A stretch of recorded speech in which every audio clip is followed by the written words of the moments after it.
From MinTech, the Micro Nanotechnology Education Center, this is Talking Technicians, the podcast about technicians, who they are, what they do, and where they come from. I'm your host, Peter Kazarinoff. I teach technicians and engineers at Portland Community College. In each episode, you'll meet a working technician and hear their story. That means real interviews with real technicians about real jobs. At the end of each episode, you'll hear actions you can take if you want to be a technician too. In this episode, you'll meet Lindsay. Lindsay works at Intel in Hillsboro, Oregon, outside Portland. Lindsay, welcome to Talking Technicians.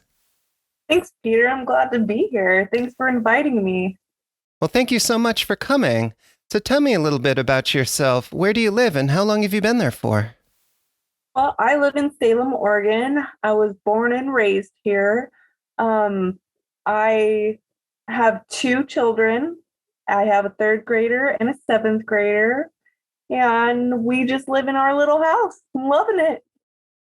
And growing up in Salem, did you have an idea of where you eventually wanted to work? Oh, yeah. At first, I really loved cooking.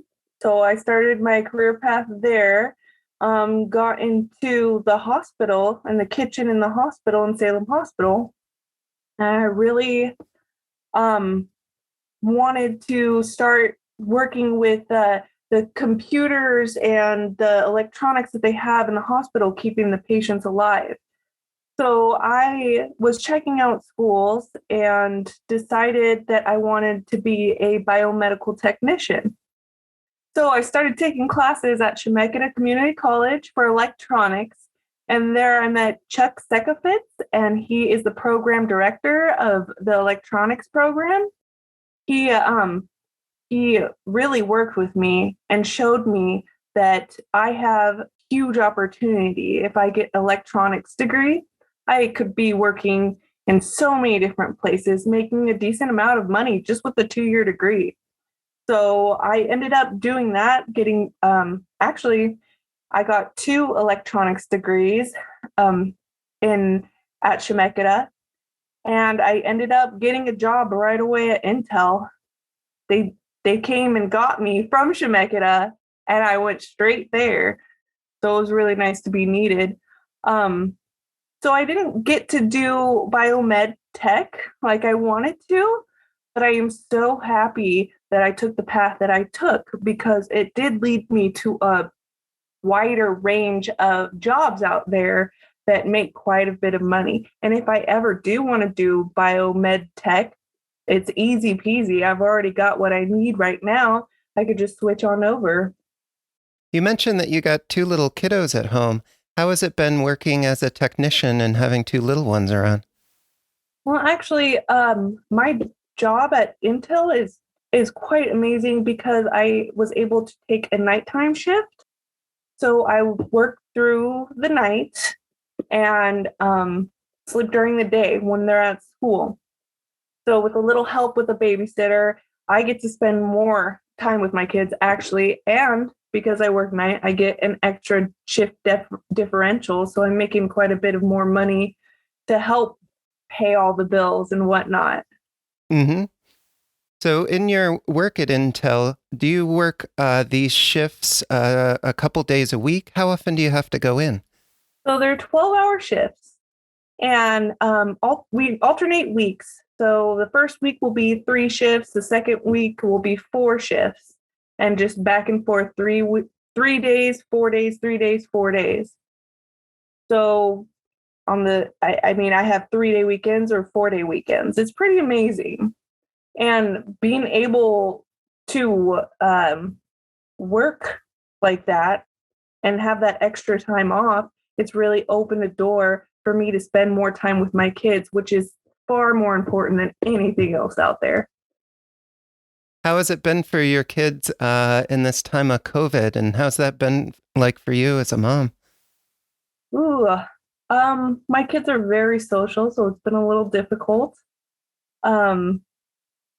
Actually, they've been going to school. They actually go to a private school able to afford a private school now because of my job.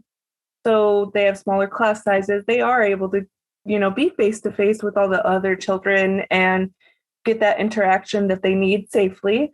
So it really actually hasn't been that bad. I mean, the worst part is not being able to be around all my family, and wearing a mask all the time kind of sucks. But other than that, we're doing great.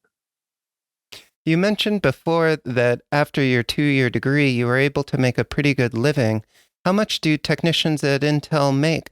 What kind of money are you able to bring home? I make about at least 60 grand a year. But I do make enough to pay all of my bills. I drive a pretty decent car. I just bought my house. And this is just me. I'm a single mom of 2 children. I'm able to send my kids to private school. I have a house now. I bought my own house. Whoop, whoop. And I have a pretty decent car. So things are going really well. I haven't had to ask for gas money in Lord knows how long, Yeah, I'm doing pretty well. That's amazing. And congratulations on the house, too. Thank you. Are there opportunities for professional growth at Intel since you started as a technician? Absolutely. That place is always growing. And there's been a couple opportunities for me so far, but it's odd because it's really up to you personally and what you want to do. They're not going to make you do something that you don't want to do. You're in charge of your path and your future there. And that kind of trust is amazing and needed in a place like that. So it works out really well. You do what you want. You just got to push yourself. And that's what they want too. They want someone who pushes themselves to get where they want to be. So you mentioned that you've got some scheduling flexibility and that your compensation is pretty good. Do you have benefits at Intel, like health benefits or dental benefits, retirement, that kind of thing? Oh yeah, that's one of the best parts of working for Intel, the benefits. So we get paid time off, holiday leave.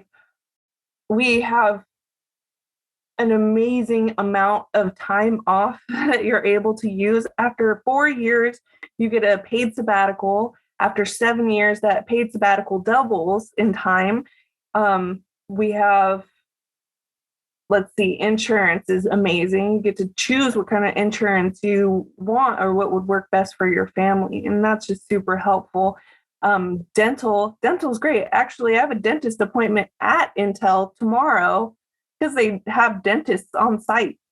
It's pretty amazing. So let's talk a little bit about how you got to where you are now. What was your work experience before you started working at Intel? So I worked as a cook for about 8 years. Before I started Intel, I was working at the hospital in the call center, taking patient food orders and cooking off and on for them. I stopped working at the hospital about halfway through school, just so I could focus on school. And then I got a job straight away, right after I graduated, actually pretty much before I graduated. And there's actually a few companies that came and recruited us from Shemeketa. So that just felt amazing to be wanted and needed by so many different companies. Do you remember what other types of employers came to Chemeketa Community College? There was, so Intel was there quite a bit. Microsystems engineering, I believe. We took a tour there. They do the pacemakers and whatnot. You mentioned that you got a 2-year electronics degree at Chemeketa Community College. What was the toughest part of your education? The toughest part for me was showing up every day, because it got really hard. And I pushed myself very hard to be really good at it because I wanted to prove to my children and myself that I could do something and I could be really good at it. So the toughest part was sticking to it and pushing myself through it.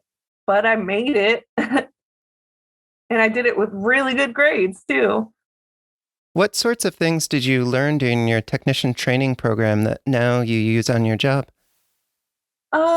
Simple things like what components are, how to work in a team. That's huge. Actually, I work with a couple people that I went to school with, so it's actually really nice.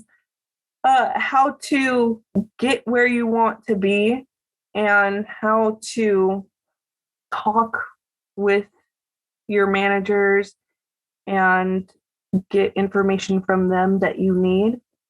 That was a hard one for me to learn, but asking for help pretty much, and they love it. So it really worked out. Besides other technicians, what other types of job roles do you interact with at Intel? We have janitorial service, we have the cooks, there's engineers, which a lot of them have doctorates, and shoot, about everyone there.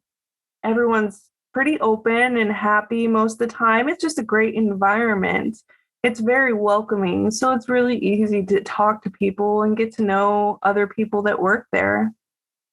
Manufacturing semiconductors like Intel does is sort of complicated. Did you learn everything you needed to know before you started at Intel? Oh, no, not at all.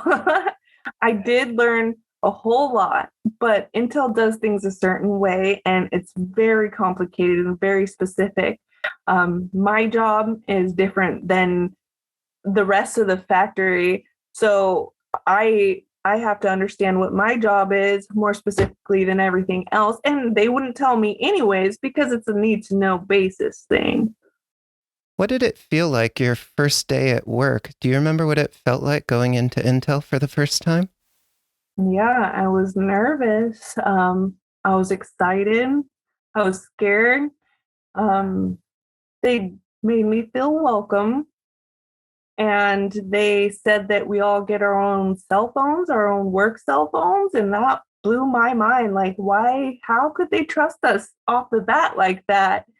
It felt really good. It was a great opening to this new career to be trusted right off the bat. And, you don't want to let them down. You want to do your best for them. So it felt really good to get that, to gain their trust right away.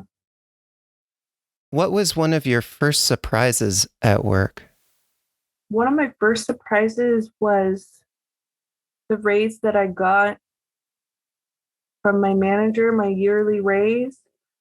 She's a newer manager coming in, and she said that I was getting a little underpaid compared to the older workers that were there. So she went and fought for me to get a better raise, and that was a huge surprise for me because she actually cared. Our management actually cares about you, not just your performance at work, but what you're doing in life and how you're doing in life, and they're there for you. So that was a huge shock for me to be treated like an actual person with a life and not just a robot. So that was huge. We talked a little bit about compensation and benefits, but how did your life change after you became a technician? What's different now compared to when you were in community college? Well, now I can actually afford to live as a single parent. And I was able to buy a house. I was able to purchase a car. I'm able to pay all my bills on time and have a little money extra. You know, um, just that peace of mind really changed my outlook on working and not just struggling and not living paycheck to paycheck. It's really decent. And I worked really hard to get here, so I feel like I do deserve it. What advice would you give to current students or people who want to transition careers and work as a technician like you do.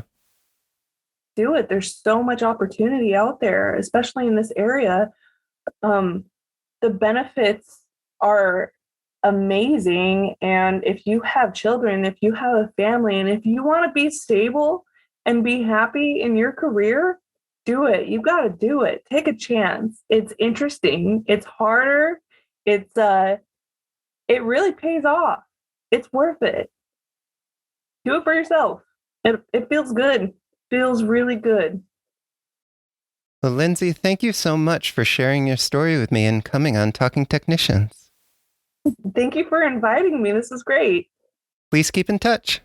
All right. Sounds good. Bye-bye. Bye.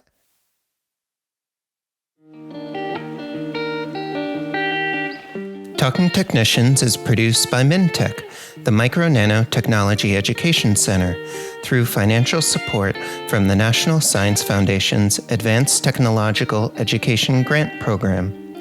Opinions expressed on this podcast do not necessarily represent those of the National Science Foundation. Join the conversation. If you are a working technician or know someone who is, reach out to us at info@talkingtechnicians.org. We're always looking out for great guests to share more stories with you.